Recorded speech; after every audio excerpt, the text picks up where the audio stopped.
Ini. Oke, sip. 1, 2, 3.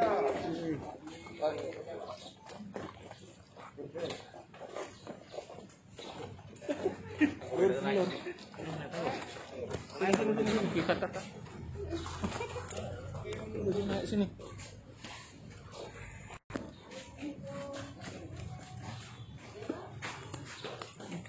Dulu kan, kaki kamu maju ke depan.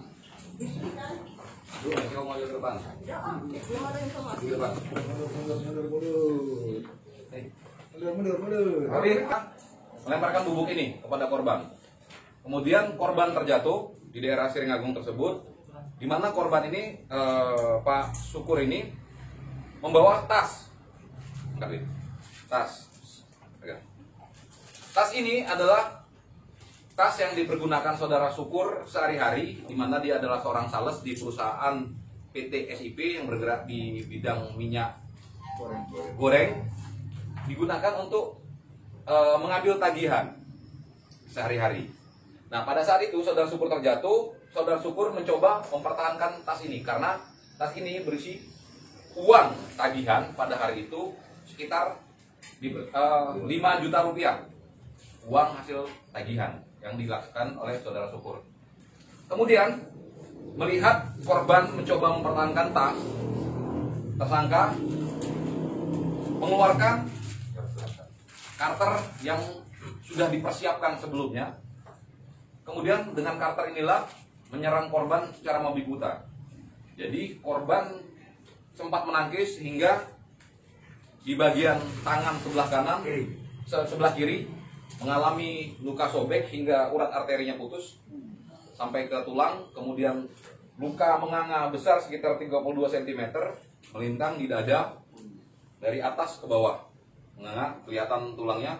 Kemudian luka-luka lain di sekitar tangan dan sekitar kujur kepala, dengan tujuan korban mempertahankan tas.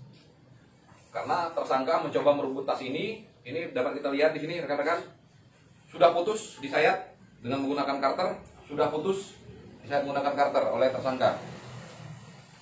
Tapi masih bisa dipertahankan, dicoba dipertahankan oleh korban. Kemudian pada saat itu bukan kebetulan sudah kegiatan rutin tim Macan, tim opsional, tim Macan Polres Lubuk Linggau, yaitu khususnya Satreskrim, sedang melakukan patroli hunting di sekitaran beberapa TKP yang kita anggap rawan terjadi tindak pidana di situ. Jadi ada Regu 1 kemarin di daerah sana mendapatkan informasi, kebetulan memang berada di sekitar situ, kita langsung menuju ke TKP. Dipimpin langsung oleh tim besar saya. Kemudian mendapatkan informasi di lapangan, langsung kita melakukan penyelidikan dan pengejaran. Dan alhamdulillah tidak jauh dari sana, di daerah Lingkar Utara, pelaku berhasil kita amankan. Pelaku ini sudah memakai baju 3 lapis, jadi sudah direncanakan dengan matang.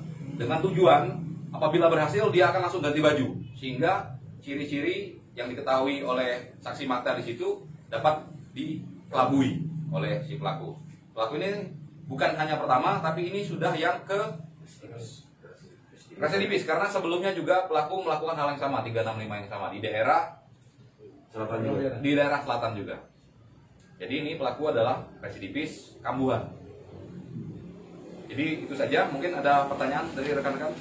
Sebelumnya dan dia sudah melakukan survei untuk melakukan aksinya atau memang betul melihat korban itu? Jadi kalau berdasarkan keterangan sementara dari pelaku ini lagi pusing, nggak ada duit. Gitu. Jadi dengan tujuan tadi dia ke daerah Siringagung, tujuannya yaitu sebenarnya sudah dipersiapkan ini mau melakukan aksi, tapi korbannya siapa? Acak. Siapa yang kira-kira rentan di daerah yang sepi, maka itulah akan ditarget menjadi korban. Untuk yang mengantar itu adalah tukang ojek. Tukang ojek itu sudah kita lakukan panggilan dan sudah datang. Jadi tukang ojek itu tidak terlibat sama sekali. Jadi dia tidak tahu kalau pelaku ini, karena tukang ojek setelah melihat pelaku menyerang, tukang ojek langsung kabur. Langsung kabur ketakutan. Karena dia tidak tahu bahwa pelaku ini ternyata tujuannya adalah tujuan untuk melakukan rampokan atau begal tersebut. Ada lagi pertanyaan rekan-rekan? Pada saat ditangkap lagi ngapa? Pelaku ditangkap pada saat itu mencoba melarikan diri, tapi baju belum sempat diganti. 4 lapis bajunya. sempat diganti. Tapi kita sudah mengantongi ciri-ciri pelaku, ada juga anggota opsional kita yang di lapangan dari Polres yang kita sudah tahu ciri-ciri pelaku, dan dasar itulah kita melakukan pengejaran. Berapa jam setelah kejadian ini? Tidak nyampe setengah jam, Aja. langsung berhasil kita ungkap. Lagi pertanyaan rekan? Kejadiannya kapan itu nanti? Hari Kamis tanggal 25 Juni 2020 menjelang maghrib Oh. sekitar pukul 17.00. Tersangka tentang motor korban kan dari posisi dia di motor ojek itu. Iya, di motor ojek. Masih di motor ojek. Masih di jalan. Jadi tersangka ini memberitahukan si driver ojek, Pak susul motor itu. Oh. Jadi disusul, ya tukang ojek kan nurut baik. Dia udah tahu bahwa niat tersangka ini sudah lain. Jadi coba disusul, kemudian sampai di sana entah mengapa tiba-tiba tersangka langsung tendang. Nah, kebetulan daerahnya memang daerah sepi saat itu karena udah menjelang maghrib. Ada lagi pertanyaan rekan? Sementara dan aksi perampokan itu baru sekali ini atau sudah berapa? Untuk keterangan sementara. saat ini masih dalam pendalaman, tapi fakta yang sudah kita dapat dari hasil penyelidikan dan penyidikan baru kali ini. Tapi tersangka John ini residivis 365, jadi pernah melakukan hal yang sama dan baru keluar 2019 ya, 2019 yang lalu, sama merampok juga. Program itu juga bukan Bukan simulasi. 2019. Ada lagi pertanyaan rekan-rekan? Itu naiknya dari